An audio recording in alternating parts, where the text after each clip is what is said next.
As-Sunnah, As-Sunnah, As-Sunnah Foundation. As-Sunnah, As-Sunnah, As-Sunnah Foundation. আসসালামু আলাইকুম ওরহমতুল্লাহ বরকাতুহ। ইন্নাল হামদুলিল্লাহ ওয়াসসালাতু ওয়াসসালামু আলা রাসূলিল্লাহ ওয়া আলা আলিহি ওয়া আসহাবিহি ওয়া মান ওয়ালাহু আম্মা বা'দ। সুপ্রিয় দর্শক শ্রোতা ভাই বোন, দেশে কিংবা প্রবাসে যে যেখান থেকে আমাদেরকে এই মুহূর্তে দেখছেন, আপনাদের সকলকে আন্তরিক অভিনন্দন এবং মুবারকবাদ জানিয়ে শুরু করছি আমাদের আজকের পরিবেশনা। আস-সুন্নাহ ফাউন্ডেশন স্টুডিও থেকে সরাসরি সম্প্রচারিত প্রশ্নোত্তরমূলক এই অনুষ্ঠানে আজ আমরা ৯৬তম পর্বে উপনীত হয়েছি আলহামদুলিল্লাহ।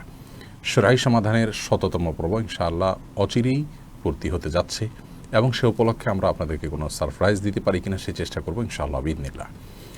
অনুষ্ঠানের শুরুতে আমরা স্মরণ করে দিতে চাই ইবাদত এবং নেকামলের দ্বিতীয় বৃহত্তর মৌসুম জিলহজের প্রথম দশক চলছে। অর্ধেক সময় পেরিয়ে গেছে এবং অর্ধেক সময় এখনও বাকি আছে। অবশিষ্ট সময়গুলোকে খুব বেশি জিকির, তাসবিহ, তাকবীর এবং নেকামলের মধ্যে কাটানোর চেষ্টা করি এবং কোরআন তেলাওয়াত সহ অন্যান্য ভালো কাজ, বিশেষ করে কোভিড-১৯ কষ্টে থাকা মানুষের পাশে দাঁড়ানোর জন্য আমরা প্রত্যেকে যার যার সাধ্য অনুযায়ী চেষ্টা করি। আল্লাহ তাআলা আমাদের সকলকে তৌফিক দান করুন। প্রিয় দর্শক, অন্যান্য দিনের মতো আজও ইনশাআল্লাহ ঘণ্টাব্যাপী আপনাদের সঙ্গে আমি থাকছি এবং আপনাদের করা প্রশ্নগুলোর কোরআন এবং হাদিসের আলোকে উত্তর দেওয়ার চেষ্টা করব। আজ ইনশাআল্লাহ কোরবানির সম্পর্কিত প্রশ্নগুলোকে আমরা প্রাধান্য দিয়ে উত্তর দেওয়ার চেষ্টা করব ইনশাআল্লাহ বিইذনিল্লাহ। অতএব আপনার যে কোনো জীবন ঘনিষ্ঠ জিজ্ঞাসা এই পোস্টের মন্তব্যের ঘরে লিখুন। আমরা যথাসম্ভব বেশি থেকে বেশি সংখ্যক প্রশ্ন উত্তর দেওয়ার চেষ্টা করব কোরআন এবং হাদিসের আলোকে। আর হ্যাঁ, প্রতিদিনের মতো আজও আপনাদের কাছে শুরুতেই বলে রাখছি যে এটি যেহেতু কোরআন এবং হাদিস ভিত্তিক একটি প্রোগ্রাম, ইলমের প্রোগ্রাম, অতএব এটি শেয়ার এবং ওয়াচ পার্টি করতে কার্পণ্য করবেন না। কারণ আপনার শেয়ার থেকে হতে পারে কারোর গুরুত্বপূর্ণ কোনো প্রশ্নের উত্তর তিনি পেয়ে যাবেন এবং সেখান থেকে তিনি অনেক বেশি উপকৃত হবেন। অতএব এই ব্যাপারে আমরা যেন কোনো প্রকার কার্পণ্য না করি, শেয়ার এবং ওয়াচ পার্টি করার চেষ্টা করি। আল্লাহ তাআলা আমাদের সকলকে কল্যাণমূলক কাজে, ভালো কাজে অগ্রসর হয়ে যাওয়ার তৌফিক দান করুন, প্রতিযোগিতার সাথে ভালো কাজগুলো সম্পাদন করার তৌফিক দান করুন। আমরা আর বিলম্ব না করে চলুন আপনাদের গুরুত্বপূর্ণ প্রশ্নগুলোর উত্তর দেওয়ার আলোকিত ভুবনে প্রবেশ করি। শুরুতেই যে প্রশ্নটি আমি দেখতে পাচ্ছি, আলী আহমদ, আপনি জানতে চেয়েছেন কোরবানির গরু আমদানির সময় গরুর গায়ে কোড নম্বরের সিল লাগানো হয় যা গরুর জন্য কষ্টদায়ক। এরকম সিল লাগানো জায়েজ আছে কি? গরুর গায়ে যদি পাঁচ করে সিল লাগানো হয় এবং এর কারণে গরুর যদি কষ্ট হয় তাহলে এটি জায়েজ নয়। যারা পশুকে নিছক নিজের খাদ্য হিসাবে খেয়ে থাকেন তারা আর আল্লাহ রাব্বুল আলামিনের নির্দেশে জবে করে যারা এটিকে খেয়ে থাকেন তাদের দৃষ্টিভঙ্গির মধ্যে পার্থক্য থাকবে। অর্থাৎ একজন ঈমানদার তিনি পশু জবে করে খেলেও আল্লাহ রাব্বুল আলামিনের পক্ষ থেকে নির্দেশনা রয়েছে যে কোনো পশু পাখির প্রতি অপ্রয়োজনে অমানবিক না হওয়ার ব্যাপারে। সে বিষয়টি মাথায় রেখে একজন ঈমানদার পশু সাথে আচরণ করবেন। বিশেষ করে কোরবানির যে পশু, এই পশু তো এর প্রতি আলাদা একটা মায়া, আলাদা একটা মমতা আমাদের থাকা উচিত। যারা ব্যবসা করছেন তারা কোরবানির পশু আমদানি করার ক্ষেত্রে অমানবিকভাবে অনেক সময় গাদাগাদি করে এনে থাকেন এবং সেটা এত বেশি মর্মান্তিক হয়, এত বেশি বেদনা এবং পীড়াদায়ক হয় যা যে কোনো মানুষের জন্যই কষ্টদায়ক। সেখানে একজন মুসলিম আমরা সে সমস্ত পশু দিয়ে কোরবানি দিচ্ছি যেগুলো অনেক কষ্ট করে আনা হয়। অনেক সময় দেখা যায় তাদেরকে খেতে দেওয়া হয় না, এমনভাবে রাখা হয় যাতে কোনোভাবে তারা বসতে না পারে। ১৬, ১৮, ২০, ২২, ২৪, ২৬ ঘন্টা পর্যন্ত দাঁড়িয়ে থাকে ট্রাকে। আরও নানা রকমের অমানবিক আচরণ তাদের সাথে করা হয়। এখন নতুন করে আরেকটি বিষয় এখানে এসছে প্রশ্নের মাধ্যমে যে তাদের গায়ে কোড নম্বরের সিল লাগানো হয় যার কারণে পশুর নাকি কষ্ট হয়। যদি এরকম হয় তাহলে সেক্ষেত্রে তাদের গলায় অথবা অন্য কোনোভাবে কোনো কিছু লাগানো যেতে পারে। গলায় কোনো কিছু এমনভাবে করা যেতে পারে যেটা কোনোভাবে কেউ কাটতে পারবে না, ছিঁড়তে পারবে না। কিংবা বিকল্প বহু পথ আজকাল খোলা আছে, যেমন কানফুটো করেও আপনার অনেক সময় ট্যাগ ইত্যাদি ঝুলিয়ে রাখা হয়, যেটা গরুর জন্য খুব বেশি কষ্টদায়ক নয়। এরকম হালকা পাতলার উপরে যদি হয় সেটি হতে পারে, কিন্তু কোড লাগাতে গিয়ে অনেক বেশি কষ্ট হয় পশুর, এমনটি করা উচিত নয়। সহিহ মুসলিমের হাদিসে আসছে নবী করিম সাল্লাল্লাহু আলাইহি ওয়াসাল্লাম বলেছেন, ইন্নাল্লাহা কাতাবাল ইহসানা আলা কুল্লি শাই। আল্লাহ তাআলা প্রত্যেকটা বস্তুর প্রতি ইহসান করাকে আমাদের জন্য ফরজ করে দিয়েছেন। অতএব পশুর প্রতিও আমাদেরকে যথাসম্ভব আন্তরিক হতে হবে। মুশকিল হলো পশুর ব্যবসায়ী যারা তারা এগুলোর ধার ধারেন না, কারণ তাদের বাণিজ্যিক উদ্দেশ্যটাই মূল। তাদের বেশিরভাগ যেহেতু মুসলিম, আমরা তাদেরকে আবেদন করব আল্লাহর কাছে জবাবদিহিতা, এবং পশুরও এই যে কষ্ট হয়, সে কষ্টের কারণে আল্লাহ রাব্বুল আলামিনের কাছে আমাদের জবাবদিহি করতে হবে, এবং এটা অমানবিকতা। অতএব এই বিষয়টি আমাদের সবারই মাথায় রাখা উচিত। এরপরের প্রশ্ন হলো আবরারুল হকের, আপনি জানতে চেয়েছেন কোরবানি করার পর কেউ বর্জ্য পরিষ্কার করে না, কোরবানির সময়ে বর্জ্য ব্যবস্থাপনা সম্পর্কে কিছু বলুন। অনেকেই আপনাকে মান্য করে, আশা করি আপনার বক্তব্য শুনে অনেকেই সচেতন হবেন।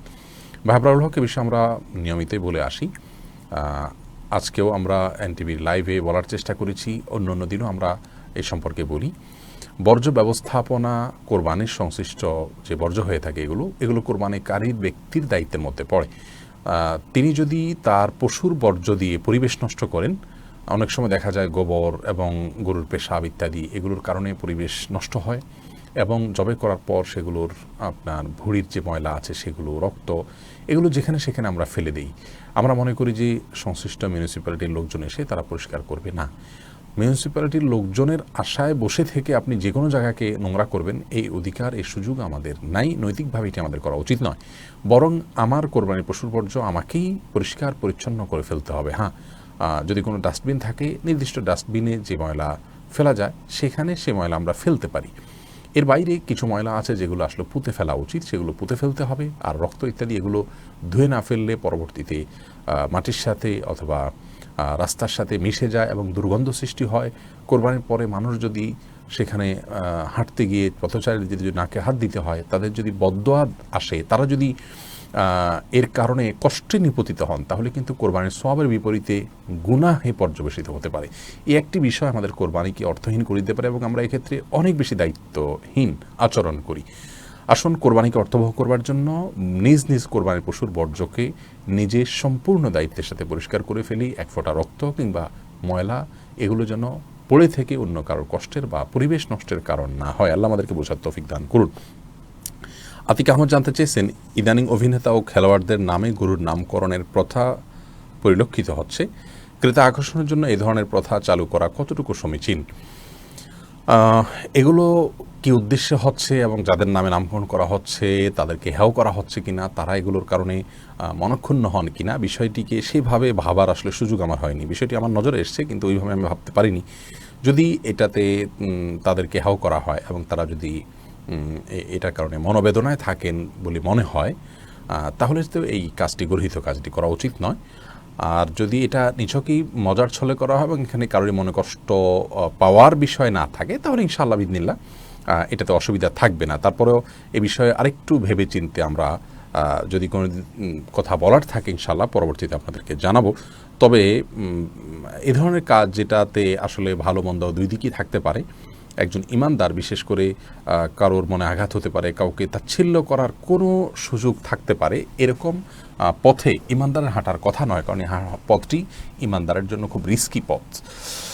এরপরে প্রশ্ন করেছেন এমডি মেহেদি হাসান, আপনি জানতে চেয়েছেন জাকাত নাকি কোরবানি, কোনটা আগে করতে হবে? আমি যদি জাকাত দেওয়ার যোগ্য হয়েও না দেই কিন্তু কোরবানি করি, আমার কোরবানি কি আদায় হবে? দেখুন, জাকাত এবং কোরবানি দুটি পৃথক ইবাদত। আপনি যদি জাকাত না দেন তার জন্য অপরাধ হবে, কোরবানি না দিলে তার জন্য ভিন্ন অপরাধ হবে। কেউ জাকাত দিচ্ছেন না, সেটা অনেক বড় অপরাধ তিনি করছেন। কিন্তু জাকাত না দিয়ে কেউ যদি কোরবানি করেন, তাহলে ব্যাপারটা এরকম হয়ে গেল যে আমি তুলনামূলক অনেক গুরুত্বপূর্ণ কাজ বাদ দিয়ে কম গুরুত্বপূর্ণ কাজ করলাম। অনেকটা বলতে পারেন লুঙ্গি খুলে পাগড়ি পরার মতো। কারণ আপনি অর্থ খরচ করে জাকাত দিচ্ছেন না, জাকাত গরিবকে পরিপূর্ণ দিয়ে দিতে হবে হয়তো সেই কারণ থেকে। আবার কোরবানি দিচ্ছেন, কারণ কোরবানি গোশত আপনি আহরণ করবেন, নিজের বাসায় উঠবে, সেজন্য হয়তো দিচ্ছেন। আল্লাহ মাফ করুক, সবারই উদ্দেশ্য থাকবে এমনটাই নয়, কিন্তু এরকম উদ্দেশ্য থাকতে পারে অনেকের। তো এরকম যদি হয় তাহলে এটাতে কোরবানি নয়, এটা নিছক গোশত খাওয়ার উৎসব। এই কোরবানি তো কোরবানি হবে না। আর যদি এমন হয় যে তিনি জাকাতটা দিয়ে থাকেন, এখন হয়তো এবছর জাকাত দেন নাই বা দিবেন, এরকম হয়, তাহলে সেক্ষেত্রে তিনি অবশ্যই কোরবানি দিতে পারেন। এবং কোরবানি যেহেতু একটা নির্দিষ্ট সময়ের মধ্যেই দিয়ে ফেলতে হবে, অতএব এটি দিয়ে পরবর্তীতে তুমি যত দ্রুত সম্ভব তার জাকাত তিনি আদায় করে দিতে পারবেন। এমডি ফারুক হোসেন খন্দকার, আপনি জানতে চেয়েছেন কোরবানির পশুর ছবি ফেসবুকে আপলোড দেওয়া কি সঠিক? কোরবানির পশুর ছবি ফেসবুকে আমরা আজকাল আপলোড দিয়ে থাকি, এবং শুধু আপলোড দেওয়াই নয়, কয়েক দফায় আমরা আপলোড দিয়ে থাকি। কোরবানির পশু কিনতে যাওয়ার সময়, কিনে আনার পর, জবের পর, গোশত আহরণের পর, খাওয়ার সময়, সেলফি বা সাধারণ ছবি তোলা, এগুলো করে করে আমরা সোশ্যাল মিডিয়াতে সেগুলোকে প্রচার করে থাকি এবং এটিকে আমরা করে থাকি অনেকটা বিনোদনের অংশ হিসাবে। সন্দেহ নাই সুস্থ বিনোদনের যে জায়গাগুলো সেগুলো আজকাল অনেক বেশি সংকীর্ণ হয়ে গেছে, যার কারণে একটি ইবাদত সেটিকে বিশেষ করে যার সঙ্গে আনন্দ এবং উৎসবের বিষয়টি রয়েছে ইসলামিক দৃষ্টিকোণ থেকেই, সেটিকে আমরা নিয়ে যদি আনন্দ করি তাহলে এটাকে অনেকেই মনে করেন যে খুব বেশি দর্শনীয় কিছু নয়। যদি এটা লৌকিকতা থেকে না হয়, মানুষকে দেখানোর টার্গেট না থাকে এবং লাইক কমেন্ট পাবো অনেক বেশি, আমার পোস্ট রিচ হবে, এরকম কোনো ধান্দা বা উদ্দেশ্য না থাকে, জাস্ট একটা আনন্দ আমি শেয়ার করলাম, এই দৃষ্টিকোণ থেকে যদি কেউ করেন এটি করতে পারেন। কিন্তু তাই বলে একেবারে ধাপে ধাপে এগুলোকে এভাবে দেয়া, এটা ইবাদতের সাথে আসলে যায় না। এখানে লৌকিকতা না থাকলেও লৌকিকতার বিষয়টি চলে আসে, এই জন্য এটাকে পরিহার করা উচিত। আমাদের দেশের ওলামা ইকরাম যেরকম এটিকে উৎসাহ দেন না, এবার নিরুৎসাহিত করে থাকেন, একইভাবে আরবিয়ান স্কলাররাও এবার নিরুৎসাহিত করে থাকেন। ডক্টর সাঈদ আমের, যিনি আল আজহারের আমিন আম ইফতার ফতোয়ার বিভাগের, তিনি এবং আরও অন্যান্য স্কলারদের অনেকেই এ ব্যাপারে নিরুৎসাহিত করেছেন এবং এটাকে কেউ কেউ নাজায়েজ বলেছেন। বিধায় যথাসম্ভব এগুলো থেকে আমাদের বর্জন করা উচিত। শেখ মোহাম্মদ সাল্লাম ওসামিন রাহিমাহুল্লাহ এটিকে সম্পূর্ণ নিষিদ্ধ এবং নাজায়েজ বলেছেন। যার কারণে কোরবানির পশুর ছবি ফেসবুকে আপলোড দেয়া, এটা যে কালচার আছে এখান থেকে আমাদের সরে আসা উচিত। বিশেষ করে আপনার এটার মাধ্যমে লৌকিকতার বিষয়টি চলে আসে এবং পার্থিব উদ্দেশ্যটি চলে আসে, এরকমটি করা উচিত না। ইবাদতের মধ্যে এ ধরনের সেলফি তোলা এবং এটাকে খুব বেশি প্রচার করার মধ্যে কল্যাণ নাই। এটা প্রকাশ্য ইবাদত আমরা প্রকাশ্যে করব, কিন্তু তাই বলে মানুষকে বলে বেড়াবো, ঢোল বাজিয়ে বেড়াবো, এটির কোনো প্রয়োজন নেই। কোরবানির ঈদ উপলক্ষে আমরা নানাভাবে আমাদের আনন্দের কথা প্রকাশ করতে পারি, কিন্তু সেটার জন্য আমার ইবাদতকে দেখেই বেড়াতে হবে। অনেক সময় দেখা যায় অনেকে দেখাতে চান আমার এই পশু আমি কোরবানি করছি, আকার এরকম বড়, এই উদ্দেশ্যগুলো এখানে চলে আসে। যেহেতু অসৎ উদ্দেশ্যের দুয়ার এখানে অনেক বেশি উন্মুক্ত, সেজন্য এটা পরিহার করা উচিত। হ্যাঁ, কেউ যদি সৎ উদ্দেশ্যে করেন, কেনাবেচার উদ্দেশ্যে অথবা কোনো কারণে ভালো কোনো উদ্দেশ্যে করেছেন, তাহলে সেটি জায়েজ হবে ইনশাআল্লাহ। নূরজাহান আহমদ জানতে চেয়েছেন, আমরা জানি নিজের পশু নিজে কোরবানি করা, জবাই করা উত্তম। জি, নিজের পশু নিজে জবাই করা উত্তম, যদি কোনো আলেমের মাধ্যমে জবাই করেন তাতেও হয়ে যাবে। জামিল আহমদ মাহদি আপনি জানতে চেয়েছেন, কোরবানি দেওয়ার পর গোশত 3 ভাগ না করে পুরোটা নিজে খেলেও কি কোরবানি হবে? কোরবানি গোশত কি 3 ভাগ করে 1 ভাগ গরিবদের দেওয়া জরুরি, নাকি পুরোটা নিজেরাও খাওয়া যাবে? জামিল মাহদি, কোরবানির গোশতের 3 ভাগ করা এটা আবশ্যক নয়, মুস্তাহাব। আল্লাহ রাব্বুল আলামিন কোরআন কারীমে যেহেতু 3টা শ্রেণীর কথা বলেছেন, ফাকুলু মিনহা ওয়া আত'আমুল কানিআ ওয়াল মু'তাররা, অন্য আয়াতে আল্লাহ বলেছেন ফাকুলু মিনহা ওয়া আত'আমুল বাঈসাল ফাকির।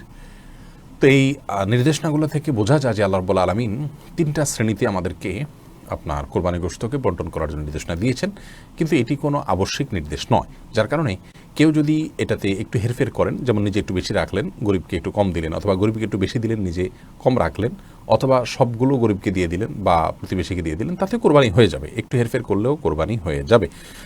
এটার সাথে কোরবানি শুদ্ধ অশুদ্ধ হওয়ার বিষয়টি আসলে নির্ভর করে না, আমরা এটাকে যতটা খুব সিরিয়াসলি দেখি। জিল্লুর রহমান জানতে চেয়েছেন, আরাফার দিনে রোজার ফজিলত সম্পর্কে বলুন। আরাফার দিনে রোজার ফজিলত হলো, নবী করিম সাল্লাল্লাহু আলাইহি ওয়াসাল্লাম বলেছেন, আহতাসিবু আলাল্লাহি আন ইউকাফিরা সানাতাল্লাতী ক্বাবলাহা আল্লাতী বা'দাহা, যার অর্থ হলো সানাতাল্লাতী ক্বাবলাহা আল্লাতী বা'দাহা, যার অর্থ হলো আরাফাত দিনের রোজা যদি কেউ রাখেন তাহলে 1 বছর পূর্বের এবং 1 বছর পরের অর্থাৎ অগ্রিম গুনাহ খাতা আল্লাহ রাব্বুল আলামিন মাফ করে দিবেন। এটি আরাফার রোজার বিপুল ফজিলত। অতএব এই রোজাটি রাখার ব্যাপারে আমাদের কোনো প্রকার কার্পণ্য করা উচিত নয়। নফল রোজার মধ্যে এত বেশি ফজিলতপূর্ণ রোজা আর আমাদের জানা নেই। এরপরে নাজমুল হাসান শিহাব জানতে চেয়েছেন, মহিলারা কি ঈদগাহে যেতে পারবেন? মহিলারা যেন ঈদগাহে যান সেজন্য নবী করিম সাল্লাল্লাহু আলাইহি ওয়াসাল্লামের সুস্পষ্ট এবং অত্যন্ত জোরালো বক্তব্য আছে। এমনকি যারা মাসিকে আছেন, ঋতুবতী আছেন, তাদের কথাও নবী সাল্লাল্লাহু আলাইহি ওয়াসাল্লাম বলেছেন তারাও যেন ঈদগাহে যান এবং তারা নামাজ পড়বেন না, কিন্তু জিকিরে, দোয়ায়, আনন্দে শামিল হবেন। আবার যাদের পর্দা করে যাওয়ার ব্যবস্থা নাই তাদেরকে বলা হয়েছে অন্যের পর্দার বা ওড়নার মধ্যে মাথা লুকিয়ে হলেও পর্দা করে তারা যেন যান। তার মানে নবী করিম সাল্লাল্লাহু আলাইহি ওয়াসাল্লাম মেয়েদেরকে আপনার ঈদগাহে যাওয়ার ব্যাপারে খুব বেশি উৎসাহ দিয়েছেন। সাধারণত 5 ওয়াক্ত বা জুমা বা অন্য নামাজগুলোতে মেয়েদের উপস্থিতির ব্যাপারে নবী করিম সাল্লাল্লাহু আলাইহি ওয়াসাল্লাম নিজেই নিরুৎসাহ করেছেন, তারা বাসায় নামাজ পড়বে, কিন্তু ঈদগাহের বিষয়টি নবী সাল্লাল্লাহু আলাইহি ওয়াসাল্লাম উৎসাহ দিয়েছেন। সেজন্য ঈদগাহে তাদের উপস্থিত হওয়া উচিত। যদিও আমাদের উলামা ইকরাম এটিকেও মাকরুহ বলেন, অপছন্দনীয় মনে করেন, কিন্তু আমরা হাদিসের এই গুরুত্বারোপের যে অনেক বেশি গুরুত্বারোপের যে ছাপ দেখতে পাই, যেটি 5 ওয়াক্ত সালাতের ক্ষেত্রে কখনোই নবী করিম সাল্লাল্লাহু আলাইহি ওয়াসাল্লাম থেকে পাওয়া যায় না, বরং বিপরীতটা পাওয়া যায়। এজন্য এই ক্ষেত্রে অন্তত মেয়েদের পৃথক পর্দার সাথে অবশ্যই ফিতনামুক্ত অবস্থায় তাদের জন্য ঈদের জামাতে শামিল হওয়ার ব্যবস্থা রাখা প্রয়োজন বলে আমরা মনে করি। বিনীতভাবে ওলামা ইকরামের কাছে আমার আবেদন, বিষয়টি যেন তারা পুনর্বিবেচনা করেন। অবশ্য সিনিয়র স্কলারগণ তারা আমাদের চাইতে অনেক বেশি ওয়াকিফাল, আমরা শুধুমাত্র আমাদের দৃষ্টিভঙ্গিটা তুলে ধরলাম। তামান্না আফরোজ জানতে চেয়েছেন, রাসূলুল্লাহ সাল্লাল্লাহু আলাইহি ওয়াসাল্লামের পক্ষ থেকে কি কোরবানি দেওয়া যাবে? রাসূলুল্লাহ সাল্লাল্লাহু আলাইহি ওয়াসাল্লামের পক্ষ থেকে কোরবানি দেওয়া যাবে, যেমনটি আলী রাদিয়াল্লাহু তাআলা আনহু দিতেন। বাইহাকী সহ বিভিন্ন হাদিসের কিতাবে বর্ণিত হয়েছে যে নবী করিম সাল্লাল্লাহু আলাইহি ওয়াসাল্লামের ওফাতের পরে তিনি কোরবানি দিতেন এবং তিনি বলেছেন যে নবী সাল্লাল্লাহু আলাইহি ওয়াসাল্লাম আমাকে ওসিয়ত করেছেন, অতএব তার পক্ষ থেকে কোরবানি দেওয়া যাবে। ফাতেমা খাতুন জানতে চেয়েছেন, জিলহজ মাসের চাঁদ দেখার পর গরুর মাংস বা মুরগি খাওয়া যাবে না, এটা কি সত্য কথা? না, এটি সম্পূর্ণ ভুয়া এবং ভিত্তিহীন কথা, কুসংস্কারাচ্ছন্ন কথা। জিলহজ মাসের চাঁদ দেখা যাওয়ার সাথে আপনার গোশত খাওয়ার কোনো সম্পর্ক নেই। কেউ যদি মনে করেন যে আমি কোরবানি গোশতর আগে আর গোশত খাবো না, তাতে করে কোরবানি গোশতের প্রতি আমার আকর্ষণ তৈরি হবে, আল্লাহ রাব্বুল আলামিনের মেহমানদারি সেটাকে আমি খুব আগ্রহ ভরে অ্যাকসেপ্ট করব, সেটি তার ব্যাপার। কিন্তু জিলহজ মাসের চাঁদ দেখা গেলে আর কোনো গোশত খাওয়া যাবে না, এটি সম্পূর্ণ ভিত্তিহীন কথা। এমডি বোরহানুদ্দিন জানতে চেয়েছেন, 11 জন মিলে 2টা গরু কিনে সবাই মিলে ভাগ করে নিলে কি কোরবানি হবে? 11 জন মিলে যদি কোরবানি করেন 2টি গরু, তাহলে সেক্ষেত্রে তাদের কোনটাতে কতজনের ভাগ আছে এটিকে নিরূপণ করতে হবে। যদি এমন হয় যে সবগুলোতেই 50-50 করে তারা ভাগ করেন, তাহলে কোরবানি বিশুদ্ধ হবে না। কারণ হলো সেক্ষেত্রে একটা গরুতে সর্বোচ্চ 7 ভাগ করা যায়। তারা 11 জন মিলে যদি 2টা গরু করেন, তাহলে তাদের 2টা গরুতে হলো আপনার 11 ভাগ হলে আপনার তারা একটা গরুতে এখানে ভাগটা সুষম হচ্ছে না। তার মানে আপনার যদি 5 ভাগ করে হয় একটা গরুতে, তাহলে সেটি একটা বিষয় হয়। 10 জন 7 ভাগ করে হলে আপনার 14 ভাগ হয়, তাহলে সেক্ষেত্রে তারা সমান সমান নিতে পারেন এবং 14 ভাগ করে নিতে পারেন। অর্থাৎ 14টা নামের তরফ থেকে হতে পারে, বা তার কমও হতে পারে, 10টা হতে পারে, 12টা হতে পারে। কিন্তু 11 জন মিলে যদি 2টা গরু কিনেন, সেক্ষেত্রে কোন গরুতে কতজনের তরফ থেকে দিচ্ছেন এবং পূর্ণাঙ্গ একটা অংশ অথবা একাধিক অংশ, এটার টাকা একজনে দিবেন এবং সেটার দায়িত্ব একজনে নেবেন, এরকম হতে হবে। এমন হতে পারবে না যে একটা অংশ সেটার ভাগ কয়েকজন মিলে নেবেন, একাধিক ব্যক্তি নেবেন, এভাবে দিলে কোরবানি হবে না। সামিউল ইসলাম জানতে চেয়েছেন, ঋণ করে কোরবানি করা যাবে কিনা? ঋণ করে কোরবানি করা যাবে, কিন্তু যিনি ঋণ করে কোরবানি করছেন তিনি ঋণ করে কোরবানি করার ক্ষেত্রে যদি তার পরবর্তীতে ঋণ পরিশোধের ভালো ব্যবস্থাপনা থাকে, সেজন্য তিনি করতে পারেন। ইবাদত বন্দিগি নেক আমল, এটা ঋণ করে করা যায়। আর্থিক ইবাদত নেই, ঋণ করে আমরা দান করতে পারি, ঋণ করে আমরা কোরবানি করতে পারি, সেজন্য এটাও করা যায়। কিন্তু ঋণ করে কোরবানি করার জন্য যারা খুব বেশি আগ্রহী, তারা ঋণ করে কি কখনো দান সাদকা, গরিব দুঃখীদেরকে টাকা পয়সা দেওয়া, মসজিদ মাদ্রাসায় দেওয়া, এগুলো তারা করেন কি না? যদি কখনো সেগুলো না করেন, তাহলে কোরবানির ক্ষেত্রে বিশেষভাবে ঋণ করে করার বিশেষ হেতু কি? যদি এমন হয় যেখানে গোশতটাই মুখ্য, তাহলে সেক্ষেত্রে আপনার এইভাবে কোরবানি ঋণ করে হোক আর ঋণ করা ছাড়া এমনি নিজের টাকা থেকে হোক করা উচিত নয়। এই জন্য উদ্দেশ্যের বিষয়টিকে আমাদের বারবার মাথায় রাখা উচিত, এবং যেহেতু এটার ফিডব্যাক আমাদের বাসায় উঠে, অতএব মুখ্য উদ্দেশ্য যেন কোরবানির গোশত না হয় সেটি মাথায় রাখা উচিত। মৌলিকভাবে ঋণ করে কোরবানি করা জায়েজ রয়েছে। এরপরে স্বামী আক্তার জানতে চেয়েছেন, বৃষ্টি না হলে যেমন ইস্তেসকার নামাজ পড়ে দোয়া করা যায়, ঠিক সেরকম মহামারী থেকে মুক্তির জন্য সম্মিলিত কোনো নামাজ আছে কিনা? না বোন স্বামী, আমরা মহামারী থেকে মুক্তির জন্য নবী করিম সাল্লাল্লাহু আলাইহি ওয়াসাল্লাম থেকে নির্দিষ্ট পদ্ধতিতে বা সম্মিলিতভাবে নামাজের কোনো নির্দেশনা আছে বলে আমরা জানি না। তবে আপনার যখন বিপদ জাতীয় পর্যায়ে চলে যাবে, বিশেষ করে মুসলিমরা আক্রান্ত হবেন অমুসলিমদের দ্বারা, বা এই জাতীয় সমস্যা যখন হবে, তখন নবী করিম সাল্লাল্লাহু আলাইহি ওয়াসাল্লাম নামাজের মধ্যেই ফজরে মাগরিবে তিনি কুনুতে নাজারা পাঠ করতেন। অতএব শেষ রাকাতে আমরা আল্লাহর কাছে সবাই মিলে আপনার নামাজের লাস্ট রাকাতে রুকু থেকে উঠে আমরা দাঁড়িয়ে কুনুতে নাজালা পাঠ করব, এটি আপনার বিধিবদ্ধ। বাকি নামাজ বিশেষ করে আবার মহামারীর জন্য এটি আমার জানা মতে কোরআন হাদিসে কোথাও নির্দেশ করা হয়নি। ইবাদত এবং আল্লাহর কাছে প্রার্থনার জন্য বিশেষ কোনো ফরম্যাট আমরা যদি নির্দিষ্ট করে নিই, তাহলে তার জন্য প্রুফ থাকতে হবে কোরআন হাদিসে। যদি না থাকে, তাহলে সেটি একজন ইমানদারের জন্য নিরাপদ কোনো পথ নয়। আরাফাত ইসলাম জানতে চেয়েছেন, মৃত ব্যক্তির পক্ষ থেকে কোরবানি করা যাবে কিনা, সেই গোশত বন্টনের পদ্ধতি কি? মৃত ব্যক্তির পক্ষ থেকে কোরবানি করা যাবে, যিনি কোরবানি করবেন তিনি তার নিজের গোশত যেভাবে ব্যবহার করেন এটাকে ঠিক একইভাবে ব্যবহার করবেন।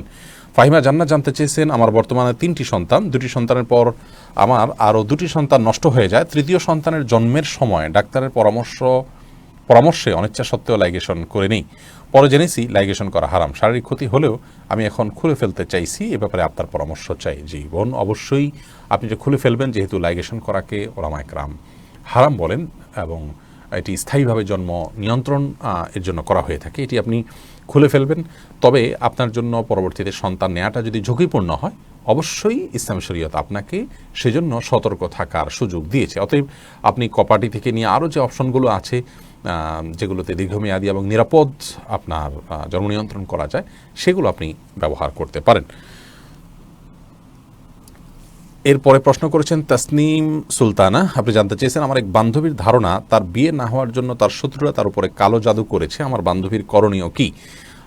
কেউ যদি শত্রুতা করে তা জাদু করেছে বলে আপনার মনে হয়, তাহলে তিনি অবশ্যই জাদু থেকে বাঁচার জন্য রুকিয়া শারঈয়াহ বা শরিয়া বিধিবদ্ধ যে ঝাড়ফুঁক আছে সেগুলোর তিনি আশ্রয় নিতে পারেন। সেগুলোর আশ্রয় নেওয়া বলতে সেগুলোর মাধ্যমে আল্লাহ তাআলার আশ্রয় তিনি নিতে পারেন। এবং আদৌ তাকে জাদু করা হয়েছে কিনা সেটাও আপনার যারা কোরআন হাদিসের আলোকে ঝাড়ফুঁক করে থাকেন এবং আপনার প্রফেশনাল বা বাণিজ্যিক কারণে আপনার যারা কবিরাজি করেন এবং হালাল হারাম বাছবিচার করেন না, এরকম মানুষ না হন, সেই মানুষগুলোর সাথে আপনার যোগাযোগ করলে ইনশাআল্লাহ বিদিনিল্লাহ তারা আপনাকে হেল্প করতে পারে। আপনার হিস্ট্রি শুনে তারা বলতে পারে যে আপনার জাদু করা হয়েছে কিনা। করা হয়ে থাকলে সেক্ষেত্রে আপনি পরবর্তী করণীয় অবশ্যই আপনি করতে পারেন। তবে অনেকে অহেতুক ধারণা করে, এজন্যই এটাকে আপনি একটু ভেরিফাই করে নিলে ভালো হয়। ফারহানা ফারিয়া লাবণ্য, আপনি জানতে চেয়েছেন সকালে ঘর ঝাড়ু না দিলে কি কোনো অমঙ্গল হয়? সকালবেলা নাকি পুরুষরা ঘুম থেকে ওঠার আগেই ঘর ঝাড়ু দিতে হয়। না বোন, এটা বানোয়াট কথা। হয়তো পুরুষ শাসিত সমাজে নারীদেরকে আপনার কোণঠাসা করে রাখার জন্য বা তাদেরকে কাজে লাগানোর জন্য কেউ তৈরি করেছে, এগুলোর সাথে ইসলামের কোনো সম্পর্ক নেই। মিনহাজুর রহমান জানতে চেয়েছেন আপনার অধিকাংশ কথা ভালো লাগে কিন্তু আপনার কিছু কিছু কথা খুব খারাপ লাগে, যেমন কবরস্থান জিয়ারত করা বেদাত ও শিরক। ভাই মিনহাজ, আমাদের ব্যাপারে অনেক আপনার বিভ্রান্তি অনেকে ছড়িয়ে থাকেন, আমরা যা বলিনি সেটাও অনেকে বলে থাকেন। এই যে একটি কথা অনেকেই বলছেন যে আমরা কবরস্থান জিয়ারত করা বেদাত এবং শিরক বলেছি, খুবই জঘন্য একটি মন্তব্য আমাদের ব্যাপারে। আল্লাহ রাব্বুল আলামিন বলেছেন তাহসাবুনাহু হায়্যানা ওয়া হুয়া ইনদাল্লাহি আযীম, তোমরা যেটাকে খুব হালকা মনে করছো এটা আল্লাহর কাছে অনেক বড় বিষয়। কিছুদিন আগে কিছু ভাইরা আমাদেরকে কমেন্ট করা শুরু করলেন যে আপনারা দাঁড়িয়ে পেশাব করাকে জায়েজ মনে করেন, অথচ আমরা দাঁড়িয়ে পেশাব করাকে জায়েজ মনে করি না এবং সেটা বলিও নি আমরা। এই যে বিভ্রান্তিগুলো, এগুলো মানুষ ছড়িয়ে থাকেন। কবরস্থানে জিয়ারত করার ব্যাপারে আমাদের ভিডিও রয়েছে, বক্তব্য রয়েছে এবং সমস্ত বক্তব্যে আমরা বলেছি কবরস্থান জিয়ারত করা সুন্নাত। এটা বেদাত কেন হতে যাবে? নবী সাল্লাল্লাহু আলাইহি ওয়াসাল্লাম যেটা করতে নির্দেশ করেছেন সেটা বেদাত কীভাবে হবে? আমরা সেটা বলিনি। তবে হ্যাঁ, ঈদের দিনে বা বিশেষ কিছু দিনে, শবে বরাতে, বিশেষ করে ঈদের দিনে কবর জিয়ারত করাকে সুন্নাত মনে করা হয়। ঈদের দিনে উপলক্ষে আমরা বলেছি যে ঈদের দিন যদি কেউ কবর জিয়ারত করাকে ঈদের রুটিন আমল মনে করে এবং ঈদের দিন হয়েছে তাই করতে হবে, শরীয়তের নির্দেশ, বিশেষ সওয়াব হবে এরকম মনে করেন, তাহলে সেটি বিদআত হবে। কারণ শরীয়ত ঈদের দিনে কবর জিয়ারতের বিশেষ কোনো গুরুত্ব দেয়নি। আপনার মনে চেয়েছে ঈদের দিন বা আমার কথা স্মরণ হয়েছে, আপনি তাদের কবর জিয়ারত করতে গেছেন, সন্দেহভাবে সেটি করতে পারেন, প্রশংসনীয়, কোনো অসুবিধা নেই। আমরা এটিও সে বক্তব্যে বলেছি, তাহলে এখানে বেদাতটা কোথায় বললাম? আল্লাহ তাআলা আমাদেরকে বোঝার তৌফিক দান করুন। এরপরে মুসান্নাত শিফা, আপনি জানতে চেয়েছেন আমার সার্টিফিকেটে স্যাররা বয়স ভুল দিয়েছে, যার জন্য আমার জন্ম নিবন্ধন কার্ডটি পরিবর্তন করে ভুল তারিখে আবার বানাতে হয়েছে, এটা কি প্রতারণা বা নাজায়েজ হবে? বনশিফা, যদি সার্টিফিকেটের সে মিথ্যা তথ্য পরিবর্তন করা যায়, সেটাকে সংশোধন করা যায়, সেটির উদ্যোগ নেওয়া উচিত। যদি কোনোভাবে সেটি সংশোধন করা না যায়, পরিবর্তন করা না যায়, তাহলে একান্ত পরিবর্তন করা না গেলে আপনি যেহেতু নিজে করেননি, আরেকজন করে দিয়েছে, ইনশাআল্লাহ আপনার এর জন্য গুনাহ হবে না। তবে পরবর্তীতে যেখানে আপনার এই বয়সের হেরফের হওয়ার কারণে কোনো সুযোগ সুবিধা নেওয়া টেয়ার ব্যাপার আসবে, তখন আপনি অনৈতিক সুবিধা নেবেন না। ধরুন আপনার বয়স কমিয়ে দেওয়া হয়েছে, এখন আপনার অরিজিনাল যে বয়স ছিল সেই বয়স অনুযায়ী আপনি কোনো সুবিধা পান না, কিন্তু এই পরিবর্তিত বয়স অনুযায়ী পান, তাহলে আপনার জন্য সেই সুবিধা গ্রহণ করা উচিত হবে না। এভাবে আপনি যথাসম্ভব বেঁচে থাকবেন প্রতারণা থেকে এবং আপনার অবৈধ সুবিধা নেওয়া থেকে, ইনশাআল্লাহ আপনার এর কারণে গুনাহ হবে না। সাইদুল ইসলাম জানতে চেয়েছেন আকিকার পশু জবেহ না করে মূল্য একজনকে দিলে কি হবে? না, আকিকার পশু, কোরবানির পশু, এগুলো জবেহ ছাড়া মূল্য পরিশোধ করলে হবে না, কারণ এখানে জবেহ করাটা উদ্দেশ্য এবং এটাই মূল।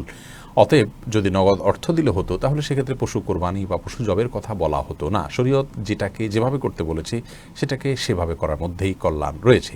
ডক্টর আপনাকে ওষুধ সেবন করতে বলেছে, আপনি ওষুধ সেবন না করে সে টাকাটা গরিব দুঃখীকে দান করে দিলেন, তাহলে তো আপনার রোগ নিরাময় আপনি এর মাধ্যমে আশা করতে পারেন না।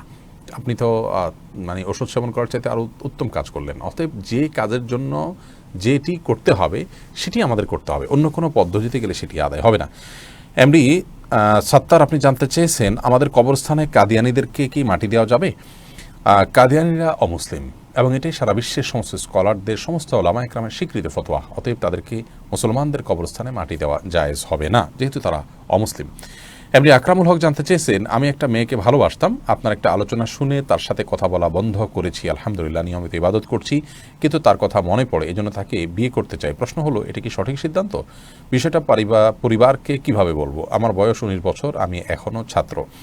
19 বছর বয়সে আপনি বিবাহ করতে পারেন।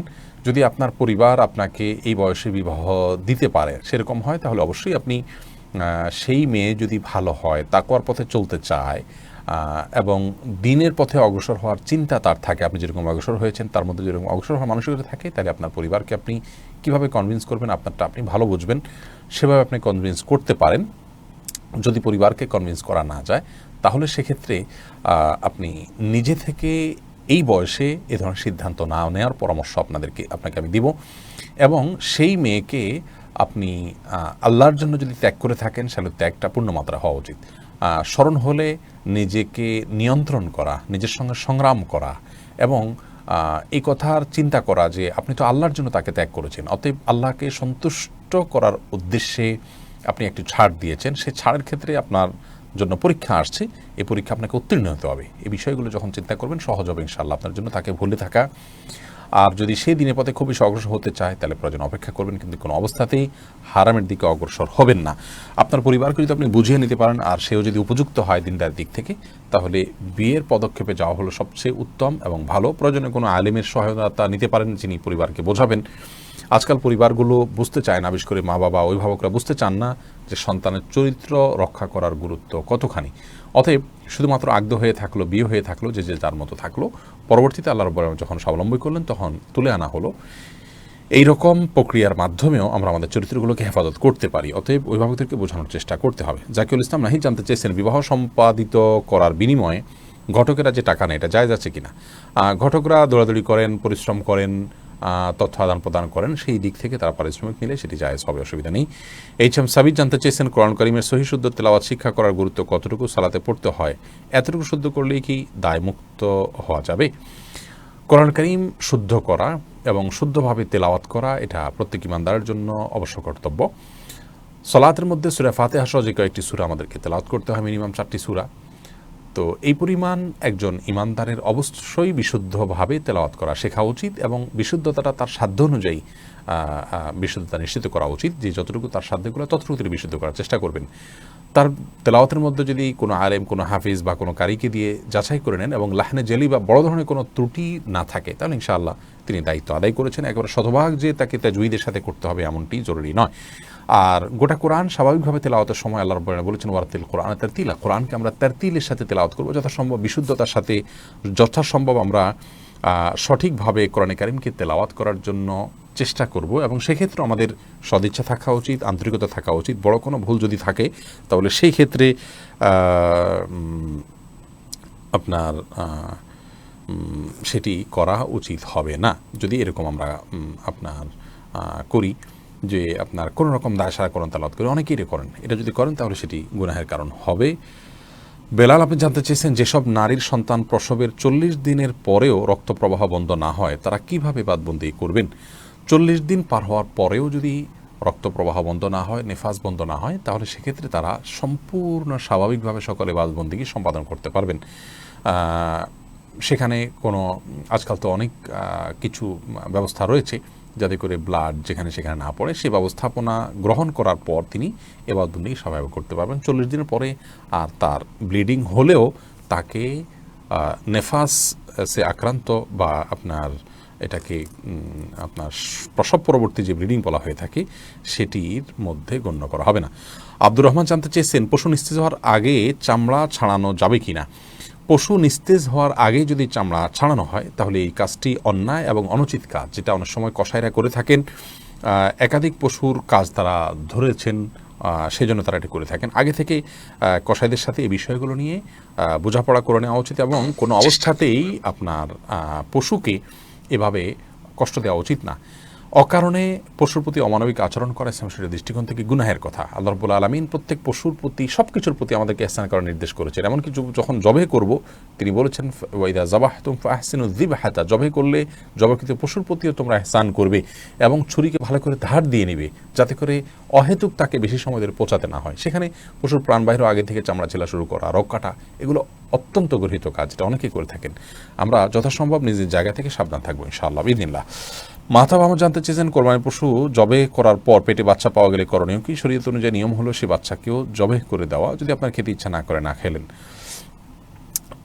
এরপরে যে প্রশ্ন করেছেন আব্দুল হালিম স্বপন, আপনি জানতে চেয়েছেন আমাদের একটা গরুকে আমাদের একজন প্রতিবেশী বলাৎকার করেছে, গরুটি 7 মাসের অন্তঃসত্ত্বা। এলাকার লোকজন গরুটিকে জবাই করে কবর দেওয়ার কথা বলেছে, এক্ষেত্রে ইসলামের বিধান অনুযায়ী ফয়সালা কি হবে? আল্লাহ মাফ করুন, এ ধরনের নিকৃষ্ট এবং নোংরা মনের মানুষ আমাদের সমাজে আছে, কোথায় আমরা বাস করি। অতএব এরকম জটিল একটা সময় আমাদের মা বোনরা যখন জিজ্ঞেস করেন যে চেহারা প্রদর্শন করা যাবে কি না, তো সেগুলোর উত্তর বোধ হয় আর দেওয়ার প্রয়োজন হয় না। এই সমস্ত পরিস্থিতিগুলো বলে দিচ্ছে যে আমরা কোথায় বসবাস করছি, কি সময়, কী ধরনের সময় পার করছি। অতএব ফিতনার সমস্ত দুয়ার বন্ধ করার জন্য আমাদের অনেক বেশি দায়িত্বশীল হওয়া উচিত। যাই হোক, এক্ষেত্রে পশু জবে করে কবর দিয়ে ফেলতে হবে না, এরকম কোনো কথা নেই। এটাকে স্বাভাবিকভাবে আপনারা জবে করে খেতে পারেন। তাসনিম আরা তাশফিয়া জানতে চেয়েছেন অজু করে সাবান ধরলে কি অজু থাকবে? কোনো অসুবিধা নেই, সাবান ধরলে অজু থাকবে। শাহরিয়ার জানতে চেয়েছেন, আব্দুল নূর জানতে চেয়েছেন কোরবানির পশুর গলায় মালা পরানো সম্পর্কে বলবেন। মালা পরিয়ে যদি নিজের জাহির করা হয় যে আমার কোরবানির পশু এটি, মানুষ জানবে, এবং অনেকে আপনার ফুলের মালা ডালা ইত্যাদি পরিয়ে থাকেন মানুষের দৃষ্টি আকর্ষণ করার জন্য, এই কাজগুলো অনুচিত, অন্যায় এবং নিজের নিয়তের বিশুদ্ধতা যেটি আছে তার পরিপন্থী কাজ, এগুলো করা উচিত নয়। আর যদি নিছক গরুকে আপনার মায়া করে বা আপনার স্নেহ করে মালা পরানো হয় সেটি ভিন্ন বিষয়, কিন্তু সচরাচর আমাদের সমাজে যে মালা টালা পরানো হয় এগুলো এক ধরনের আপনার কি বলা যায় লৌকিকতা, এটা এক ধরনের প্রদর্শন ইচ্ছা থেকে হয়ে থাকে। আমরা সেগুলো না করার জন্য পরামর্শ দিব। আবু মোহাম্মদ মহিবুল্লাহ জানতে চেয়েছেন ঈদের নামাজ কোথায় আদায় করা সুন্নাহ? ঈদের নামাজ সর্বাবস্থায় উন্মুক্ত জায়গায় মাঠে আদায় করা উচিত এবং সুন্নাহ। এবছর সরকারিভাবেই মাঠে আদায় করার ব্যাপারে নির্দেশনা দেওয়া হয়েছে। অতএব যাদের সুযোগ আছে তারা মাঠে ঈদের সালাত আদায় করার চেষ্টা করা উচিত, মসজিদে না করে। ঢাকায় বা শহর অঞ্চলে যদি কোথাও এরকম মাঠ না থাকে তাহলে সেক্ষেত্রে তারা মসজিদে আদায় করলেও আদায় হয়ে যাবে। বিশেষ করে বৃষ্টি বাদল হয়ে থাকে, সেসব কারণে যদি মসজিদে আদায় করে আদায় হয়ে যাবে, কোনো অসুবিধা নেই। সুন্নত হলো মাঠে আদায় করা যদি সুযোগ থাকে। এসকে ইনজামামুল হক আপনি জানতে চেয়েছেন আমাদের ইন্ডিয়ায় গরুর আধার কার্ড করা হয়, গরুর একটি কানে একটি ছিদ্র আছে, এরকম গরু দিয়ে কোরবানি করা যাবে কিনা? একটি ছিদ্র যদি থাকে এর কারণে কোরবানিতে অসুবিধা হবে না, কোরবানি করা যাবে। বড় ধরনের ত্রুটি এটা নয়, সামান্য ত্রুটি, এটির কারণে কোরবানিতে অসুবিধা হবে না। কামরুজ্জামান মারুফ জানতে চেয়েছেন অনলাইন থেকে ডিসকাউন্টে গরু কিনলে কোরবানি হবে কিনা? অসুবিধা নেই, আপনি কোরবানির গরু কেনার পর যিনি বিক্রি করেছেন তিনি আপনাকে ডিসকাউন্ট দিলে আপনি সেটি গ্রহণ করতে পারেন। আপনি তো কোরবানির পশু টাকা দিয়ে কিনে নিচ্ছেন, ডিসকাউন্ট দিলে তিনি তার ডিসকাউন্ট আপনি নিতে পারেন। MSI এআইডি থেকে আপনি জানতে চেয়েছেন ইউটিউবে আমাদের আসন্না ফাউন্ডেশনের চ্যানেলেও এই লাইভটি চলছে, সেখান থেকে আপনি প্রশ্ন করেছেন ঈদুল আজহা উপলক্ষে আমাদের এলাকার ছেলেরা ফানুস উড়ানোর প্ল্যান করছে, এটা কি জায়েজ? ঈদ উপলক্ষে এলাকার ছেলে ফেলে যদি ফানুস উড়ানোর প্ল্যান করে, কারোর যদি সেখানে ক্ষয়ক্ষতি না হয়, এটা নিছক বিনোদনের অংশ হিসাবে হয়, অসুবিধা নেই, করা যেতে পারে। আল আমিন আল আজা, তবে অপচয়ের পর্যায়ে চলে যেমনটি করা উচিত না। আমাদের সমাজে অনেক মানুষ না খেয়ে আছেন, করোনা প্যান্ডামিকে বিশেষ করে অনেকে কষ্টে আছেন, লকডাউনে উপার্জন বন্ধ আছে অনেকের। অতএব এগুলো করতে গিয়ে অপচয় করা এবং আপনার খুব বেশি আপনার টাকা পয়সা এখানে ব্যয় করা, এগুলো অনুচিত কাজ। তবে হ্যাঁ, হালকা পাতলা যদি হয়, ছেলেরা তরুণরা যদি আনন্দ করে, নিষেধ নাই ইনশাআল্লাহ, শরীরের কোনো সীমানা লঙ্ঘন না হলেই হলো। আলামিন আলাজা জানতে চেয়েছেন কোরবানির জন্য ছাগল কিনে পরবর্তীতে এটা না দিয়ে এটার পরিবর্তে অন্য ছাগল দিয়ে কোরবানি দিলে হবে কিনা? জি, যার উপরে কোরবানি বর্তায় তিনি চাইলে এটা পরিবর্তন করতে পারবেন। আরা ইকবাল জানতে চেয়েছেন আমি সারা বছর কিছু টাকা গরিব আত্মীয়কে প্রয়োজন সাহায্য করে যাকাত আদায় করি, এটা কি সঠিক? সারা বছর কিছু টাকা যদি গরিব আত্মীয়কে আপনি প্রয়োজন অনুযায়ী সাহায্য করেন, জাকাত দেন, অসুবিধা না, আদায় হয়ে যাবে। কিন্তু জাকাতের টাকা যতক্ষণ আপনি গরিবকে না দিলেন ততক্ষণ আপনার জাকাত আদায় হবে না। সেক্ষেত্রে আপনি একটা কাজ করতে পারেন, জাকাতের টাকাগুলো পৃথক করে রাখলেন কোনো একটা অ্যাকাউন্টে, কোনো একটা জায়গায়, এবং পরিবার লোকদেরকে জানিয়ে রাখলেন। সেখান থেকে আপনি দিলেন, যে গরিবকে হয়তো একসাথে দিলে তিনি নষ্ট করে ফেলবেন, সেটি আপনি করতে পারেন। তবে জানতে হবে পরিবারের সদস্যরা অন্যরা যে এটি জাকাতের টাকা, যাতে করে সেটি আপনার মৃত্যু হয়ে গেলে তারা জাকাতের খাতে ব্যয় করতে পারেন।